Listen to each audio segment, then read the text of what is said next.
Bismillahirrahmanirrahim. Assalamualaikum warahmatullahi wabarakatuh. Innalhamdulillah nahmaduhu wa nasta'inuhu wa nastaghfiruh wa na'udzubillahi min syururi anfusina wa min sayyiati a'malina. May yahdihillahu fala mudhillalah wa man yudhlilhu fala hadiyalah. Asyhadu an la ilaha illallah wa asyhadu anna Muhammadan abduhu wa rasuluh. La nabiyya wa la rasula ba'da amma ba'du. Pertama-tama, marilah kita panjatkan puja dan puji syukur kita atas kehadirat Allah Subhanahu wa Ta'ala yang telah memberikan kita rahmat, taufik, dan serta hidayahnya sehingga kita dapat berkumpul pada kesempatan kali ini. Salawat serta salam semoga selalu tercurah limpahkan kepada junjungan kita Nabi Agung Muhammad Sallallahu Alaihi Wasallam, kepada keluarganya, sahabatnya, dan semoga sampai kepada kita selaku umatnya. Selanjutnya saya cuma terima kasih kepada Ibu Dr. Haji Ida Farida CH MPD selaku dosen dari mata kuliah Filsafat dan Sejarah Kimia. Nah, pada kesempatan kali ini perkenalkan saya Salma Novianti Amanullah dengan NIM 120-20849 dari kelas 3B akan mempresentasikan hasil resume buku saya. Nah, langsung aja yuk kita ke resume bukunya. Oke, pada kesempatan kali ini saya akan membacakan resume buku dengan judul History of Alchemy. Ya, jadi from the mysteries of the ancient to the science of today. Artinya cerita dari kimia ya, dari misteri zaman dulu ke sains yang di masa sekarang. Nah, kita akan resume. Sebelum kita resume ya, kita akan mereview dulu bukunya. Jadi dari halaman awal itu ada cover ya, covernya ini cukup unik, ada gambar matahari, gambar mata. Terus di bawahnya juga ada pertanyaan. Nah, biasanya dari sebuah pertanyaan inilah akan muncul pernyataan-pernyataan yang mana nantinya akan disusun seperti ini menjadi sebuah buku. Jadi menurut saya ini adalah cover yang bagus ya. Jadi dia sudah ada gambar, gambarnya pun berwarna, dan juga ada sebuah pertanyaan. Pertanyaannya berbunyi seperti ini. Could they really turn lead into gold? Jadi, apakah mereka benar-benar bisa mengubah timah menjadi emas? Nah, ini merupakan sebuah pertanyaan yang cukup unik menurut saya karena emang bisa gitu kan timah dapat berubah menjadi emas seperti itu ya. Nah, terus kita akan masuk ya, selanjutnya biasa ada kata pengantar, terus daftar isi. Nah, mulai dari daftar isi ini kita udah bisa melihat keunikannya bahwa ini adalah bukan sembarang buku gitu ya. Karena di sini banyak sekali gambar yang bisa kita lihat dan ini sangat menggambarkan bagaimana kimiawan zaman dulu ya, zaman Yunani kuno dan juga zaman-zaman sebelum kita lahir seperti itu. Nah, ini bisa kita amati gambarnya mulai dari di daftar isi. Nah, kita akan masuk ke bab pertama karena saya mendapat tugas untuk menjelaskan bab pertama mulai dari halaman 8 sampai dengan halaman 20 kurang lebih ya. Kita akan membahas Secrets of the Alchemist. Jadi rahasia kimia gitu ya. Nah, di sini ditulis oleh Erich B. Anderson. Jadi cerita yang ada di bab ini ditulis oleh Erich B. Anderson. Nah, untuk yang pertama di rahasia ahli kimia ini kurang lebih isinya adalah seperti ini. Jadi ahli kimia itu kan mencari resep kuno untuk membuat emas dan mencapai keabadian. Jadi orang-orang zaman dulu itu mereka berbondong-bondong untuk mencari keabadian. Obat apa, ramuan apa yang bisa menjadikan tubuh mereka itu abadi seperti itu.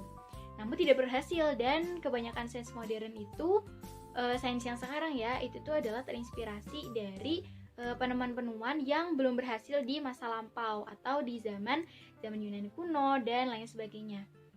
Nah, selanjutnya pada tahun 1666 Sir Isaac Newton ya, kalian pasti udah tahu kan penemu apa coba? Jadi Sir Isaac Newton itu melakukan sebuah percobaan pada prisma yang diberi cahaya. Dia menemukan bahwa ada penemuan baru tentang cahaya dan juga warna. Dia menemukan bahwa cahaya terbentuk dari beberapa spektrum warna. Nah, ini juga udah kita pelajari ya. Di bab pertama ini dijelaskan mulai abad ke-17, ke-2000, terus di sini juga dijelaskan tentang kimia yang asli. Nah, jadi kimia asli itu ditemukan 2000 tahun sebelum adanya Newton, yaitu pada zaman Mesir kuno. Wah, udah lama banget kan ya.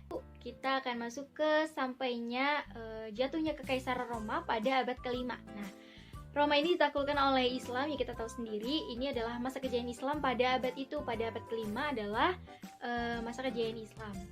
Banyak orang berpikir bahwa ketentuan dan nama alkemi itu sebenarnya dibuat pada masa ini karena berawalan al. Kan Islam tuh banyak kata-kata yang berawalan dengan huruf al gitu ya, dengan kata al, misalnya alkitabu kayak gitu. Nah, jadi orang-orang itu berpikir bahwa apakah kata kimia ini, alkemi ini berasal ketika atau muncul ketika runtuhnya Roma yang ditaklukkan oleh umat Islam. Nah, hal lainnya itu pada pembuatan emas yang disebut dengan elixir of life ya, elixir of life yang berasal dari bahasa Arab al-iksir kayak gitu. Jadi elixir of life itu tuh dari kata al-iksir, yang mana kata al-iksir itu depannya menggunakan huruf al, yang dikira oleh orang-orang bahwa alkemi berasal dari kejayaan Islam di masa tersebut atau ketika abad ke-5. Nah, di sini kita bisa lihat ada legendary alchemist, the major features of alchemy from the ancient world to the Renaissance. Nah, di sini banyak sekali tokoh-tokoh yang terkenal ketika masa ini ya.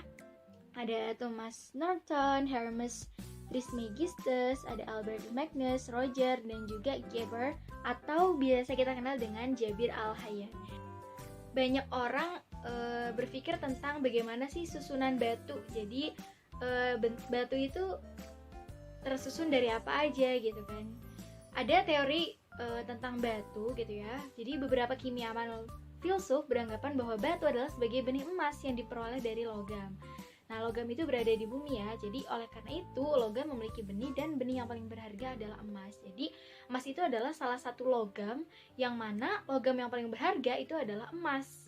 Nah, lalu kimiawan pada masa itu mengupayakan berbagai hal untuk menemukan hal baru. Misalnya mereka melakukan pemanasan logam dan juga zat lain yang masih bisa diproses, yang mana pemanasan logam dan juga pencairan emas seperti itu ini masih menjadi proses yang mendominasi di kala itu. Lalu mereka juga banyak melakukan penelitian tentang logam. Nah, karena itu laboratorium yang mereka gunakan itu berisi berbagai macam alat kimia yang cukup lengkap, yang mana isinya itu terkait dengan pencairan logam, bagaimana membuat ramuan keabadian menggunakan emas. Nah, kurang lebih seperti itu. Jadi mencakup semuanya, dan di situ ada ilustrasi berupa gambar yang mana kita bisa membayangkan, oh begini ternyata kehidupan masa lampau ketika kimiawan melakukan percobaan di lab sederhana yang mereka bangun. Nah, di sini ada oil painting of an explosion in an alchemist laboratory.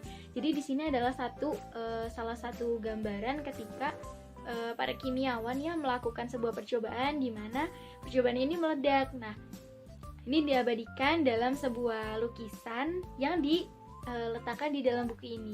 Jadi ini sangat membantu kita ya untuk membayangkan bagaimana keadaan di masa tersebut.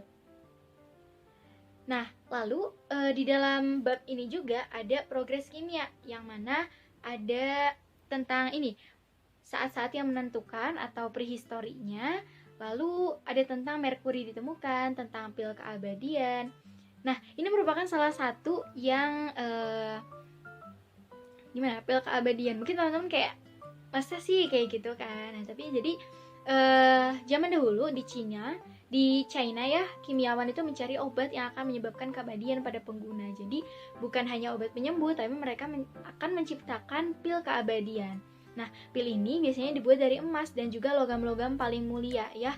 Nah, teman-teman, kita sampai di akhir bab, yaitu tentang alkemi di hari ini. Jadi sampai sekarang ya, para kimiawan muda ataupun profesor-profesor, mereka tetap dan sedang mencari kebenaran-kebenaran tentang apa yang telah ditemukan pada zaman dahulu, dan mereka sempurnakan hingga akhirnya ditemukan misalnya tabel periodik unsur dan berbagai hal lain, yang mana semakin sekarang itu bisa kita lihat bahwa adanya hal tersebut makin sempurna dan makin berkembang.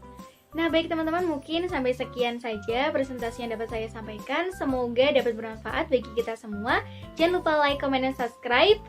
Saya Salma Novianti pamit undur diri. Mohon maaf jika ada kesalahan. Wassalamualaikum warahmatullahi wabarakatuh. See you guys.